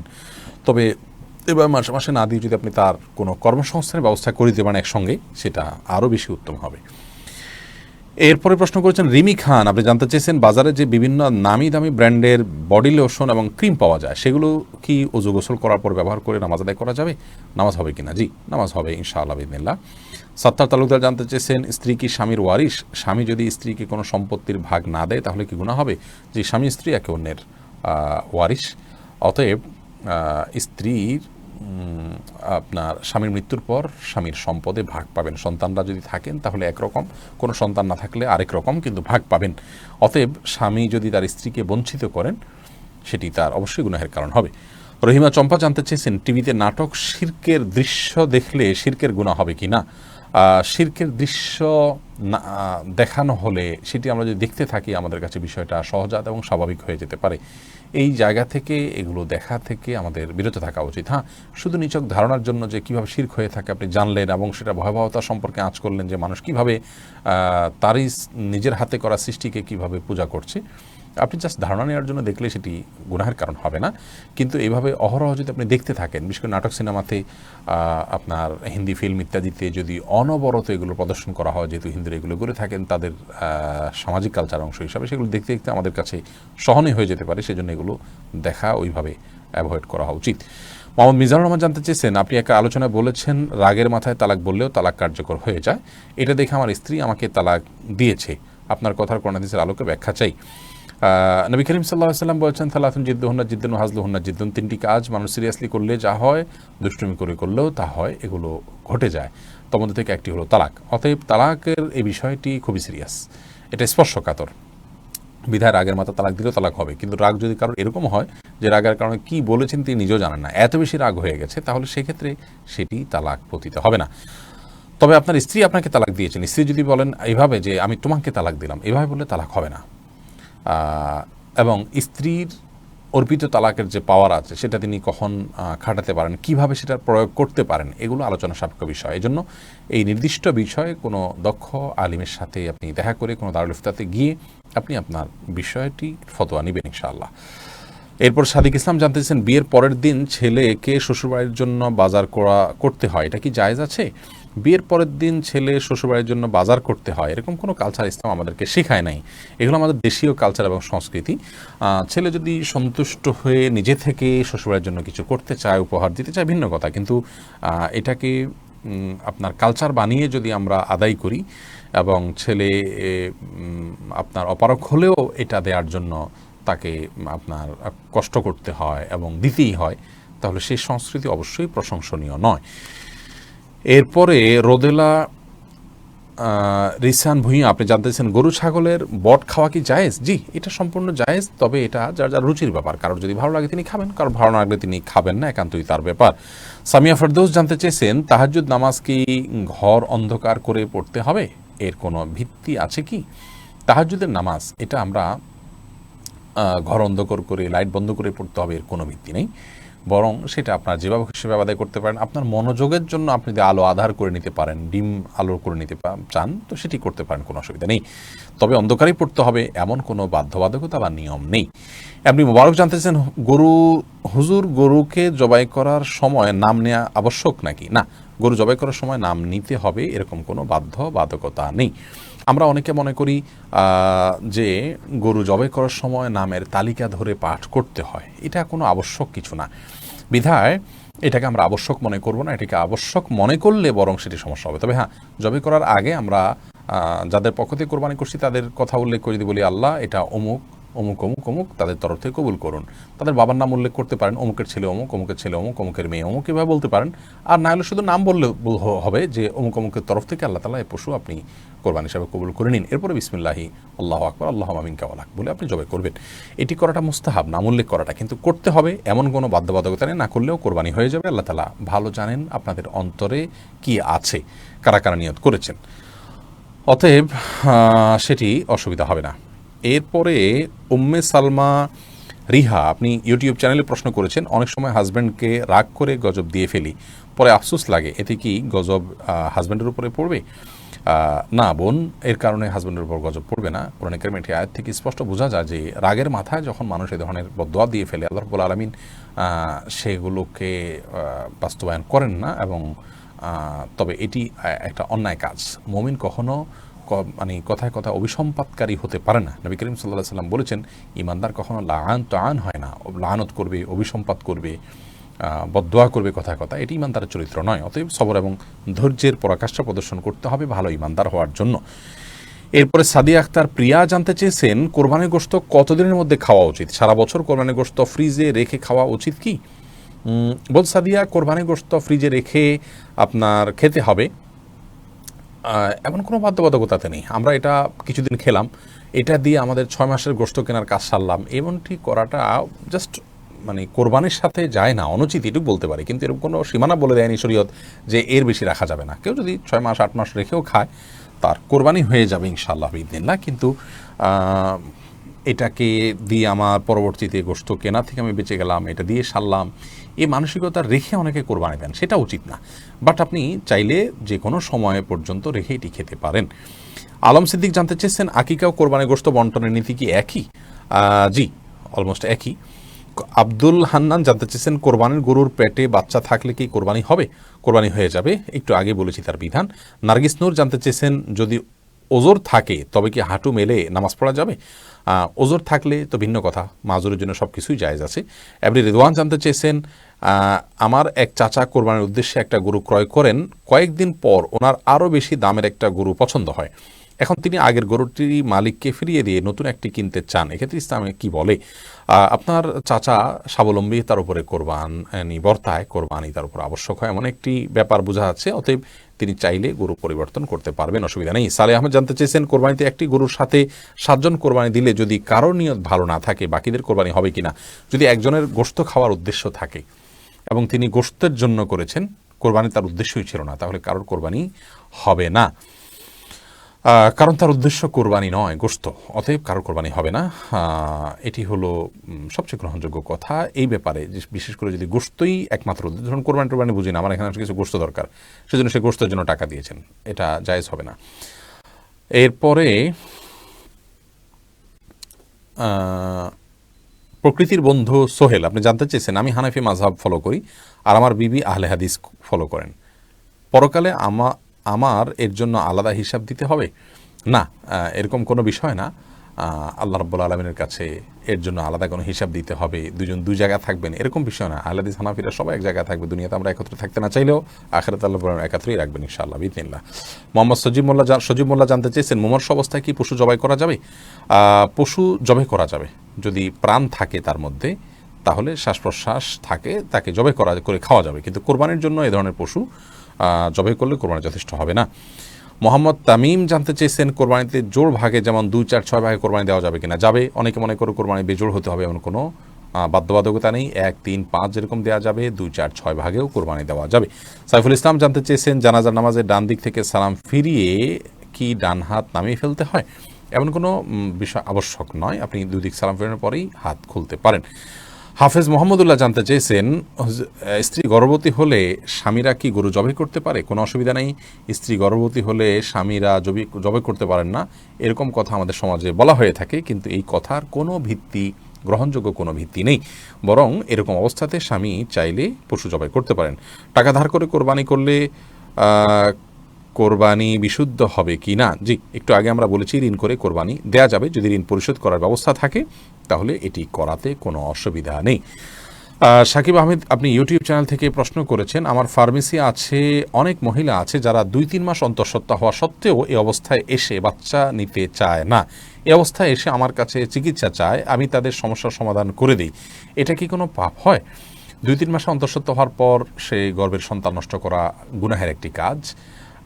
এই কাজে আপনি তাকে সহায়তা করা উচিত নয়। আপনি তাকে বোঝানো উচিত, কাউন্সেলিং করানো উচিত, নাসিহা করা উচিত যে এই কাজটি অন্যায় কাজ, এবং সবর করার শিক্ষা এবং দীক্ষা তাকে দেওয়া উচিত যে আপনি সন্তান নেওয়া যদি অসুবিধা মনে করেন আগে থেকে সাবধান হবেন, কিন্তু যদি কনসিভ হয়ে যায় তাহলে তারপরে সেটি নষ্ট করবেন না। আপনি তাকে এক্ষেত্রে সহায়তা করা জায়েজ হবে না। হ্যাঁ, কারোর যদি শরীয়ত গ্রাহ্য ওজর থাকে সেটি ভিন্ন বিষয়। সাইফুল ইসলাম জানতে চেয়েছেন, নামাজের জানাজার নামাজে ডান দিকে, এটা প্রশ্ন উত্তর দিয়েছি। হাফেজ মাহমুদুল্লাহ জানতে চেয়েছেন, গর্ভবতী স্ত্রী স্বামী মারা গেলে স্বামীরা কি, একটু প্রশ্ন উত্তর দিয়েছি। সাইদ খান জানতে চেয়েছেন, আমি পেশায় একজন পুলিশ, বর্তমানে পুলিশ লাইন্স জামে মসজিদে মুয়াজ্জিন হিসাবে কর্মরত আছি। আমি মুয়াজ্জিনের কাজ সম্পর্কে ভালো জানি না, মুয়াজ্জিন হিসাবে আমার কাজগুলো জানতে চাই। মুয়াজ্জিন হিসাবে সবচেয়ে গুরুত্বপূর্ণ বিষয় হলো সলাতের ওয়াক্তটা চেনা, কোন নামাজের কোন ওয়াক্ত কখন শুরু হয় কখন শেষ হয়, এটা শুধু মুয়াজ্জিন নয়, সকল ইমানদারের চেনা জরুরি। তো বিশেষ করে মুয়াজ্জিনের কর্তব্য বিষয়ে আপনাকে আজান দিতে হয়, অতএব সেই বিষয়গুলো আপনি জানবেন, আজানটা বিশুদ্ধভাবে উচ্চারণ করে দেয়া শিখবেন, এগুলো হলো আপনার মৌলিক দায়িত্ব। আল্লাহর ঘরের কি আদব শিষ্টাচার আছে সেগুলো যথাসম্ভব জেনে নেওয়া আপনার দায়িত্ব। এই বিষয়গুলোর জন্য সংশ্লিষ্ট বই পুস্তক এবং ওলামা ইকরামের লেকচার বা আলোচনা আপনি শুনে নিতে পারেন। রহিমা চম্পা জানতে চেয়েছেন, বাকিতে কোরবানি পশু কিনলে কোরবানি হবে কিনা। বাকিতে যদি কেউ আপনাকে পশু দেয়, আপনি সেটি দিয়ে কোরবানি করলে কোরবানি হয়ে যাবে, পরবর্তী তার টাকা পরিশোধ করে দিতে হবে। এরপরে মনিরা মনি জানতে চেয়েছেন, মন থেকে হিংসা দূর করার উপায় কি। এই বিষয়ে আমাদের একটা বক্তব্য আছে, এটা দেখে নিতে পারেন। কারোর প্রতি যদি হিংসা হয় তার জন্য বেশি বেশি দোয়া করবেন, তাকে বিশেষ উপঢৌকন দিবেন, হাদিয়া দিবেন, তার কল্যাণ চেয়ে আল্লাহর কাছে আরও বেশি দোয়া কামনা করবেন, দোয়া করবেন। এগুলোর মাধ্যমে ইনশাআল্লাহ মন থেকে আপনার হিংসা দূর হবে। এগুলো শুধু পরামর্শ, কোরআন হাদিস থেকে বাতানো কোনো আমল নয়। সেই সাথে আপনার অন্তরকে পরিচ্ছন্ন করবার জন্য আল্লাহ তাআলার কাছে দোয়া করবেন, আল্লাহুম্মা তাহির কলবি মিনান নিফাক ওয়া আমালি মিনার রিয়া ওয়া লিসানি মিনাল কিযব ওয়া আইনি মিনাল খিয়ানা। এই সমস্ত দোয়াগুলোতে আমাদের অন্তরকে পরিচ্ছন্ন করা, বিভিন্ন অঙ্গ প্রত্যঙ্গকে গুনাহ থেকে পরিচ্ছন্ন করার জন্য আল্লাহর কাছে সাহায্য চাওয়া হয়। সেভাবে আল্লাহর কাছে আমরা সাহায্য চাইব। আর যার প্রতি হিংসা হয়, চিন্তা করবেন যে এটি আল্লাহর ফয়সালা। আপনি যদি তার হিংসা করেন তাহলে কেমন যেন আল্লাহর ফয়সালাকে আপনি মানছেন না, কেমন জানি আল্লাহর ফয়সালার বিরুদ্ধে আপনি অবস্থান নিচ্ছেন। এটি অত্যন্ত গর্হিত এবং জঘন্য একটি বিষয়। সেটি আমরা যখন চিন্তা করব, কল্পনা করব, ভাববো, তখন ইনশাআল্লাহ বিদিনিল্লাহ বিষয়গুলো আমাদের কাছে সহনীয় হবে, সহজ হবে। আমাদের মধ্যে আর হিংসা থাকবে না যে আল্লাহ তাকে দিয়েছেন, এতে আমার খারাপ লাগবে কেন, আল্লাহ পছন্দ করেন দেখেই তো দিয়েছেন। অথবা আল্লাহর ফয়সালা আমার আপত্তি থাকলে তো ইমান নিয়ে টানাটানি হবে। হ্যাঁ, আল্লাহ আমাকেও দেখ, সেটি ভিন্ন বিষয়। মোহাম্মদ আরিফুল ইসলাম জানতে চেয়েছেন, কোরবানি পশু হারিয়ে গেলে করণীয় কি। কোরবানি পশু যদি হারিয়ে যায় এবং তিনি যদি আপনার তারপরে কোরবানি আবশ্যক এমন হয়, তাহলে সেক্ষেত্রে তিনি আরেকটা পশু কিনে কোরবানি করতে হবে। এন আইডিয়াল বয় মান্না, আপনি আইডি থেকে জানতে চেয়েছেন, রেমিটেন্সের 2% বোনাস কি হালাল হবে। সম্পূর্ণ হালাল, এ সম্পর্কে আমরা বলেছি এর আগে। এটা সুদরুদ হবে না, এটা জাস্ট গভর্নমেন্ট আপনাকে প্রণোদনা দিচ্ছে, আপনি যেন ব্যাংকে টাকা পাঠান, সেজন্য আপনাকে গভর্নমেন্ট তার তরফ থেকে উপহার দিচ্ছে, নেওয়া যাবে, কোনো অসুবিধা নেই। এরপরে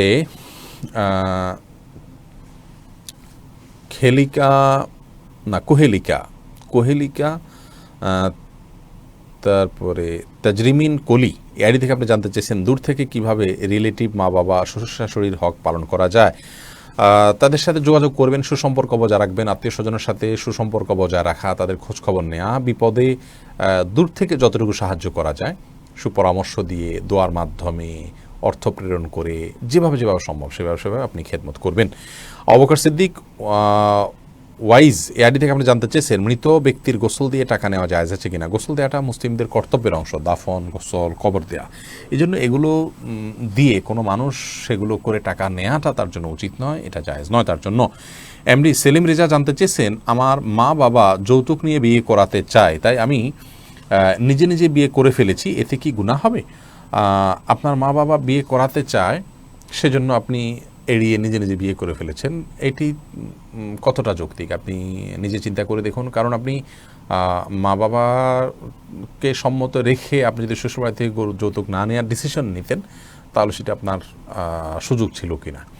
অতএব অভিভাবকদের সম্মতি নিয়ে তাদের পরামর্শক্রমে বিয়ে করাটা অবশ্যই উচিত, ছেলেদের বেলায়ও এটি উত্তম। কারণ হলো এর মাধ্যমে সিদ্ধান্তটা তুলনামূলকভাবে ভালো নেওয়া যায়। হ্যাঁ, কোনো মা বাবা আছেন দুনিয়া ছাড়া আর কিছুই বোঝেন না, এরকম যদি হয় যে তাদের সিদ্ধান্তে বা তাদের চয়েসে বিয়ে করতে গেলে আমার সমস্যা হবে, সেক্ষেত্রে আপনি অবশ্যই এটি করতে পারেন। আব্দুল কাদের ফিরোজ জানতে চেয়েছেন, আমার ছেলের নাম আব্দুল আজান রাখতে চাই, এ নাম রাখলে ইসলামী দৃষ্টিকোণ থেকে কোনো সমস্যা আছে কিনা? এর নামের অর্থ কি? আব্দুল আজান মানে আজানের গোলাম, আমরা তো আজানের গোলাম না, আমরা তো আল্লাহর গোলাম, অতএব এই নাম রাখা যাবে না। আল্লাহর কোনো গুণবাচক নামের আগে আব্দু যোগ করে আপনি নাম রাখতে পারেন। এমনি সজীব প্রমাণিক আপনি জানতে চেয়েছেন, কোরবানির পশু 6 জনের কেনার পর আবার নতুন একজন যোগ করলে কোরবানি হবে কিনা? হয়ে যাবে, কোনো অসুবিধা নেই। খসরু নেহাল ইউটিউব চ্যানেল থেকে আপনি জানতে চেয়েছেন, সামর্থ্য থাকা সত্ত্বেও কোরবানি না দিলে কি পাপ হবে? সামর্থ্য না থাকা সত্ত্বেও কোরবানি না দিলে আবু হানিফা রাহমাহুল্লাহর মত অনুযায়ী, মাযহাব অনুযায়ী, আমাদের উলামায়ে কেরাম সেই মাযহাবকে ফলো করেন, এই মাযহাব অনুযায়ী আপনার এটি পাপ হবে। কারণ নবী করিম সাল্লাল্লাহু আলাইহি ওয়াসাল্লাম এখানে সতর্ক করেছেন, যে ব্যক্তি কোরবানি করার সামর্থ্য রাখে, মান ওয়াজাদা সাআতান ইউযাহিয়া ওয়া লাম ইউযাহি ফালা ইয়াকরাবান্না মুসাল্লানা, সেই জন্য আমাদের ঈদগাহে না আসে, কোরবানির সামর্থ্য আছে হয়তো দিল না, সেরকম যেন মানুষ ঈদগাহে না আসে। তার মানে নবী সাল্লাল্লাহু আলাইহি ওয়াসাল্লাম বিষয়টাকে কত কঠোরভাবে নিলেন। এই জন্য সামর্থ্য থাকা সত্ত্বেও কোরবানি না দেওয়া অবশ্যই পাপ হবে এ হাদিসের আলোকে। যদিও অনেক ওলামায়ে কেরামকে সুন্নতে মুআক্কাদা বলেন, তাদের মতে পাপ হবে না, এবং সে মতের পক্ষে ওলামায়ে কেরাম অনেক ইমামগণ আছেন, তারা সেটি বলে থাকেন, সেটারও ভিন্ন যুক্তি এবং দলিল আছে। এরপরে ঘাসফুলের কাব্য আইডি থেকে আপনি জানতে চেয়েছেন, ঈদের তাকবীর কোন দিন থেকে শুরু করব? ঈদের নয়, তাকবীর তাশরিক এটি দুইভাবে হয়। একটা হলো জিলহজের চাঁদ শুরু হয়েছে, এখন থেকে আমরা বেশি বেশি করে আল্লাহু আকবার, আল্লাহু আকবার, আল্লাহু আকবার, লা ইলাহা ইল্লাল্লাহ, আল্লাহু আকবার, আল্লাহু আকবার, লিল্লাহিল হামদ, আমরা বেশি বেশি করে এখন থেকে পাঠ করব, কোনো সময় কোনো সংখ্যা নির্দিষ্ট না করে, যত বেশি সম্ভব। আর আরাফাতের দিন হাজী সাহেবরা আরাফাতে অবস্থান করলে তখন থেকে তারা তাকবীর শুরু করেন। আমরা পৃথিবীর যে প্রান্তে আছে সেখানে 9 তারিখ ফজরের পর থেকে আমরা এই তাকবীর শুরু করব। ঈদের পরে 13ই জিলহজ অর্থাৎ ঈদের চতুর্থ দিন আসর পর্যন্ত প্রত্যেক নামাজের পরে একবার করে তাকবীর নারী পুরুষ সবাই পাঠ করব। এরপরে ফেরদাউসি সুলতানা মিম জানতে চেয়েছেন, মেয়েরা কি বাসায় ঈদের নামাজ পড়তে পারবে? না, মেয়েরা বাসায় ঈদের নামাজ পড়বেন না। আমরা একটু আগে বলেছি, মেয়েদের ঈদগাহে তাদের জামাতের ব্যবস্থা রাখা উচিত। নবী সাল্লাল্লাহু আলাইহি ওয়াসাল্লাম পরে অনেক বেশি গুরুত্ব আরোপ করেছেন, কিন্তু বাসায় তাই বলে মেয়েরা ঈদের নামাজ পড়তে পারবেন না। তারা চাষের নামাজ সালাতুদ দুহা যেটা, সেটা পড়তে পারেন। প্রত্যয় সিন্ডে ডিআইডি থেকে আপনি জানতে চেয়েছেন, নামাজে সূরা পড়ার ব্যাপারে কি ধারাবাহিকতা মানতে হয়? ধারাবাহিকতা রক্ষা করা উত্তম, ভালো। যদি কোনো কারণে ধারাবাহিকতা বিচ্ছিন্ন হয়ে যায়, ওলামায়ে কেরাম সেটাকে মাকরুহ বলেছেন, অপছন্দনীয় এবং অনুচিত বলেছেন, তবে স্বাভাবিক অবস্থায় ধারাবাহিকতা রক্ষা করা উচিত। আবু মারিয়াম বিন বাচ্চু আপনি জানতে চান, কোরবানির চামড়া খাওয়া কি হালাল? জি, কোরবানির চামড়া খাওয়া হালাল। কেউ যদি এটাকে প্রসেস করে খেতে চান, তার যদি সুযোগ থাকে তিনি অবশ্যই খেতে পারেন। আর যদি তার খাওয়ার সুযোগ না থাকে, তাহলে ব্যবহার করার সুযোগও থাকলে ব্যবহারও করতে পারেন। সেটিও না হলে তিনি এটা কাউকে দান করে দিবেন। সেটা গরিবকেও হতে পারে, কোনো ধনীকেও হতে পারে। গোশত যেরকম দেওয়া যায়, এটাও কাউকে দিয়ে দিলেন। যাকে দিয়ে দিলেন তিনি এরপর সেটা চাইলে বিক্রি করে দিলেন, কোনো অসুবিধা নেই। এরপর ওসমান গনি জানতে চেয়েছেন, পূর্বে জাকাত না দিয়ে থাকলে আমি এখন জাকাত কীভাবে হিসাব করব? আনুমানিক হিসাব করবেন যে কত বছর জাকাত দেওয়া হয়নি, কত টাকার জাকাত দেওয়া হয়নি, সেটার কত টাকা বের হয়, বের করে সে টাকাটা আপনি জাকাত দিয়ে দিলে আদায় হয়ে যাবে ইনশাআল্লাহ। আবদুল্লাহ আল জাবের জানতে চেয়েছেন, দুজন মিলে এক ভাগ কোরবানি দিলে অর্ধেক অর্ধেক করে কোরবানি আদায় হবে? না, দুজন মিলে এক ভাগ কোরবানি দিলে কারোর কোরবানি হবে না। কোরবানি যে কোনো এক ভাগ অথবা একটা ছাগল একজনের তরফ থেকে, একটা ব্যক্তির তরফ থেকে বা পরিবারের তরফ থেকে একজনের হবে। দুইজন বা দুইটা ভাগ হতে পারে না, একটা ভাগকে দুজন নিতে পারেন না। এরপরে মাজহারুল ইসলাম শরীফ জানতে চেয়েছেন, কোনো আলেম কিংবা হাফেজ ছাড়া গরু জবাই করা যাবে কিনা? যাবে। আমরা অনেকে মনে করি যে আলেম বা হাফেজ ছাড়া গরু জবাই করা যাবে না। যার গরু তিনি জবাই করতে পারেন, শুধু জবের নিয়মটা জানা দরকার। ইনশাআল্লাহ ঈদের 1-2 দিন আগে আমরা আমাদের পেজে ভিডিও আপলোড করব, সেখানে বিস্তারিত বলা থাকবে যে একজন সাধারণ মুসলিমও কীভাবে জবাই করতে পারেন। আশা করি তার মাধ্যমে আমরা জবের পদ্ধতি জানতে পারব। খান ইয়োমেরা এআইডি থেকে আপনি জানতে চেয়েছেন, মৃত্যুর পর হাজব্যান্ড তার স্ত্রীকে কি গোসল দিতে পারবেন? মৃত্যুর পর হাজব্যান্ড তার স্ত্রীকে গোসল দিতে পারবেন কি না, এটা নিয়ে যথেষ্ট বিতর্ক আছে এবং ইখতিলাফ আছে ওলামায়ে কেরামের মধ্যে। আমরা ইনশাআল্লাহ পৃথক কোনো ভিডিও এই নিয়ে আলাদা তৈরি করবো ইনশাআল্লাহ বিদিনিল্লাহ। এমনি দেলোয়ার হোসেন জানতে চেয়েছেন, গাভী গর্ভবতী তা জানা সত্ত্বেও সেটা কোরবানির জন্য বিক্রি করা যাবে কি না? যাবে, তবে গর্ভবতী জানার পরেও সে পশু কোরবানি না দেওয়াটাই উচিত। কারণ গর্ভের সন্তান থাকে, বিনা প্রয়োজনে সেটিকে আপনার খুব বেশি সুবিধা আমরা পাই না, তারপরও সেটাকে আপনার জবাই করতে হয়। তো এই জন্য এটি অনুচিত, কিন্তু যদি কেউ করেন আদায় হয়ে যাবে, জাস্ট সেই জন্য বললাম যে যাবে। আবিদ আরাফাত জানতে চেয়েছেন, আমার ছেলের বয়স 8 বছর, সে নামাজের সময় তাড়াহুড়ো করে, এতে তার গুনাহ হবে কি? আবিদ আরাফাত, আপনার প্রশ্ন উত্তর হলো 8 বছর বয়সে যদি আপনার ছেলে নামাজের জন্য তাড়াহুড়ো করে, তো আপনার উচিত তাকে তাড়াহুড়ো না করার ব্যাপারে গুরুত্ব আরোপ করা এবং তাকে কাউন্সেলিং করা, বোঝানো। সালাত যে খুব ধীরস্থিরতার সাথে আদায় করতে হয়, এটা সে আল্লাহর সাথে কানেকশনের একটা মাধ্যম, ধীরে ধীরে এটা করতে হয়, সেটি তাকে বোঝানো উচিত। কারণ এখন থেকে তো সে সালাত শিখবে, তবে এর কারণে সে গুনাহগার হবে না। সোনিয়া আক্তার জানতে চেয়েছেন, মহিলাদের সিজদা দেওয়ার নিয়মটা বলুন, আর সিজদা দেওয়ার সময় পেট উরুর সাথে লেগে থাকলে কি নামাজ হবে কিনা? জি, নামাজ হবে। নামাজ হবে না, নারী পুরুষের সালাত নিয়ে যে মত পার্থক্য আছে, এটাকে আমরা অনেক বড় করে দেখি। বিষয়টা এরকম বড় কিছু না। আপনার এখানে যারাই ইখতিলাফ করে থাকেন, জাস্ট এখানে পদ্ধতির উত্তম অনুত্তমের বিষয়টা, নামাজ হওয়া না হওয়ার কোনো ইখতিলাফ এখানে নেই। MS হাসান জানতে চেয়েছেন, খালার স্তন্যপান করে থাকলে কি খালাতো বোন ভাইকে বিয়ে করা জায়েজ হবে? খালার স্তন্যপান করে থাকলে সেই খালার ভাই বোনকে বিবাহ করা যাবে না, কারণ তারা দুধ ভাই দুধ বোনের সম্পর্ক হয়ে যায়। এমনি মহসিন হোসেন জানতে চেয়েছেন, স্ত্রী যদি পরকীয়া আসক্ত হয় তাহলে স্বামীর করণীয় কি? এই বিষয়ে আমরা এর আগে বারবার বলেছি। স্ত্রী যদি পরকীয়া আসক্ত হয়ে যায় তাহলে স্বামীর করণীয় হলো স্ত্রীকে পরকীয়া থেকে মুক্ত করার জন্য নিজে তাকে সময় দেয়া, তাকে নিজের দিকে আকৃষ্ট করা, যথাসম্ভব তাকে পরকীয়ায় কেন লিপ্ত হয়েছে, সোশ্যাল মিডিয়ার কারণে হলে সেগুলো থেকে তাকে সরিয়ে আনা, তাকে বোঝানো, এগুলোর ক্ষতিকর দিকগুলো সম্পর্কে তাকে জানানো, কাউন্সেলিং করা, তাকে সময় দেয়া, কেন তিনি পরকীয়ায় গেলেন এই বিষয়টি বের করে উদ্ঘাটন করে তারপরে সেটি দূর করার চেষ্টা করা উচিত। সেই সাথে যাদের মাধ্যমে তাকে বোঝানো যেতে পারে তাদেরকে মাধ্যমে বোঝাতে হবে, প্রয়োজনে শাসন করা যেতে পারে, অভিমান করা যেতে পারে, এবং কোনোটাতে যদি কাজ না হয় এবং তিনি যদি তার কাজ অব্যাহত রাখেন, বিভিন্ন চেষ্টা এবং বিভিন্ন আপনার ভাবে তারকে সংশোধন করার জন্য চেষ্টা করার পর যদি না হয়, তাহলে স্বামী চাইলেই তার সঙ্গে সংসার করতে পারেন, না হলে তাকে এক তালাক দিয়ে সুযোগ দিতে পারেন সংশোধন হওয়ার। এরপরে যদি সংশোধন না হয় তাহলে পরবর্তীতে আস্তে আস্তে চূড়ান্তভাবে বিচ্ছেদের দিকে চাইলে যেতে পারেন, কিন্তু তার আগে তাকে সংশোধনের সমস্ত পথগুলো ব্যবহার করা উচিত। এরপর আসগর আলী জানতে চেয়েছেন, যদি মুসলিম সন্তানরা ইহুদি রাষ্ট্রের ফুটবল খেলা নিয়ে কেক কাটে, এটা কি জায়েজ হবে? যদি জায়েজ না হয় তাহলে এরা কাদের অন্তর্ভুক্ত হলো? দেখুন, এগুলোর জন্য ফতোয়ার চাইতে গুরুত্বপূর্ণ হলো ইমানের চেতনাটা জাগ্রত করা। ইমানের দাবি হলো আমরা আল্লাহর জন্য ভালোবাসবো, আল্লাহর জন্য বিদ্বেষ পোষণ করব। আমরা খেলাধুলার নাম করে যদি যারা আমার আল্লাহর অস্তিত্বকে স্বীকার করে না, আমার আল্লাহর একত্ববাদকে স্বীকৃতি দেয় না, তাদেরকে আমরা নাচানাচি করি।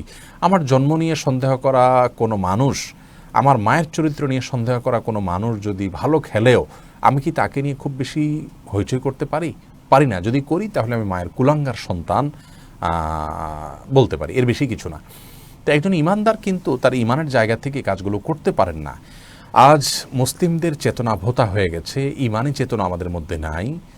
ইমান কি আমরা সেটা বুঝিও না, বাই ডিফল্ট বা জন্মসূত্রে মুসলিম হওয়ার কারণে আমাদের এ দুরবস্থা হয়েছে, যার কারণে আমরা এই সমস্ত বিষয়গুলোকে খুব হালকা মনে করি, ঠুনকো মনে করি, অথচ এগুলো ঠুনকো নয়, হালকা নয়, এগুলোর সাথে আমাদের ইমানের সম্পর্ক সুনিবিড়ভাবে রয়েছে। এজন্য যে সমস্ত ভাইরাই কাজগুলো করেন আমরা বিনীতভাবে তাদেরকে আরজ করি, আল্লাহর জন্য ফিরে আসুন। এই সমস্ত উন্মাদনা এগুলো আন্তর্জাতিকভাবে আপনার বিভিন্ন বনিয়া, বিভিন্ন আপনার কর্পোরেট ব্যবসায়ীরা তাদের ব্যবসায়িক স্বার্থ উদ্দেশ্য হাসিল করার জন্য করে, শয়তান এগুলোর আয়োজন করে থাকে ইমানদারদেরকে ইমান থেকে দূরে সরাবার জন্য। অতএব কোনো আল্লাহর প্রতি অবিশ্বাসকারী ব্যক্তির কোনো কল্যাণে আপনি উৎসব করবেন, কেক কাটবেন এবং সেটা নিয়ে পক্ষ বিপক্ষ করবেন, এটা কোনো মুসলমানের জন্য আপনার শোভনীয় নয়। এরপরে আবু সিদ্দিক হানিফ জানতে চেয়েছেন, ঘরে বিড়াল থাকলে নাকি নামাজ হয় না, এটা কি সত্য কথা? না, এটার কোনো ভিত্তি নেই। ঘরে বিড়াল থাকলে নামাজ হবে না, কেন? নামাজ হবে। মুশফিকুর রহমান জানতে চেয়েছেন, কোরবানির পর সম্মিলিতভাবে দোয়া করা যাবে কিনা? না, কোরবানির পরে সম্মিলিত দোয়া কিংবা একাকি আলাদা কোনো দোয়ার কোনো পদ্ধতি কোরবানির পরে আমাদের জানা নেই কোন হাদিস থেকে। এমডি সালাউদ্দিন সবুজ জানতে চেয়েছেন, মানুষ মারা গেলে মাইকিং করা জায়েজ আছে কিনা? মানুষ মারা গেলে মাইকিং করা বা আজানের মতো করে ডাকাডাকি করা, এটাকে অনেক উলামায়ে কেরাম নিষেধ করেন। তবে জানাজা হবে বা মারা গেছে সংবাদ দেয়াতে কোনো অসুবিধা নেই, যে আজকাল অনেক সহজ মাধ্যমে সংবাদ দেয়া যেতে পারে। RSFR রাতুল সরকার জানতে চেয়েছেন, ঈদের চাঁদ ওঠার পর চুল নখ কাটা যাবে কি? যিনি কোরবানি করবেন তিনি কাটবেন না। কোনো কোনো হাদিসের আলোচনা ওলামায়ে কেরাম বলেছেন যে যারা কোরবানি করবেন না তারাও কাটবেন না, কোরবানির পর সেটি করবেন, ঈদের দিন কাটবেন। আর দীপু জানতে চেয়েছেন, অজু করার পর প্রাইভেট অর্গানে হাত স্পর্শ করলে কি অজু ভেঙে যাবে? ইমাম আবু হানিফা রাহিমাহুল্লাহর মত অনুযায়ী অজু ভাঙবে না, এবং এর সপক্ষে অনেকগুলো দলিল এবং যুক্তি আছে, বিভিন্ন স্পষ্ট হাদিস রয়েছে। যদি অনেক ইমামদের মতে যদি কোনো আড়াল ছাড়া স্পর্শ মানে সরাসরি স্পর্শ করেন তাহলে সেক্ষেত্রে অজু ভঙ্গ হবে। এমডি ওমর ফারুক জানতে চেয়েছেন, ইসলামিক গল্প বানালে কি কোনো সমস্যা হবে? গল্পের মধ্যে যদি খারাপ কোনো কিছু না হয় তাহলে ইনশাআল্লাহ সেটি জায়েজ হবে, এর কারণে গুনাহ হবে না। যদি কেউ আল্লাহর সাথে আল্লাহর ওয়াস্তে কিছু চায় তাহলে কি দিতেই হবে? হুসাইন জানতে চেয়েছেন, জি, আল্লাহর ওয়াস্তে বা আল্লাহর নামে আল্লাহর দোহাই দিয়ে কেউ চাইলে তাকে ফিরিয়ে দেওয়া উচিত নয়, তাকে দিতে হয়। নামাজে আয়াতের অংশ পড়লে হবে কিনা যদি সূরা কাউসারের সমান হয়?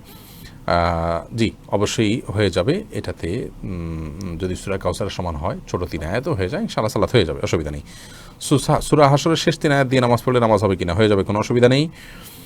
কোরবানির 1 ভাগ পরিবারের 2 জন মিলে অর্থ দিলে সেই কোরবানির কবুল হবে কিনা? 2 জন মিলে অর্থ দিলে কিন্তু একজনের তরফ থেকে কোরবানি হবে, যিনি পরিবারের কর্তামূল, তার তরফ থেকে হলো, তাকে ছোটজন বা অন্যজন সাহায্য করলো, এভাবে কোরবানি হতে পারে। কিন্তু 2 জনে হাফ হাফ শেয়ার করে কোরবানি করবে একটা শেয়ারের, সেটা হবে না। পুরুষের মেহেদি লাগানো হারাম শুনে আসছি, এ ব্যাপারে বললে সবাই সতর্ক হবে। পুরুষের জন্য মেহেদি লাগানো হারাম বিষয়টা এইরকম না, এটা নারীত্বের বিষয়। রাসূল আকরাম সাল্লাল্লাহু আলাইহি ওয়াসাল্লাম নারীকে মেহেদি ব্যবহার করে নির্দেশনা দিয়েছেন, ওটা নারীদের ভূষণ, এটি বিভিন্ন হাদিস থেকে বোঝা যায়। আর পুরুষদেরকে নবী সাল্লাল্লাহু আলাইহি ওয়াসাল্লাম নারীদের সাদৃশ্য গ্রহণ করতে নিষেধ করেছেন, সেজন্য এটি অনুচিত কাজ, কিন্তু এটাকে সরাসরি হারাম বলাটা কঠিন।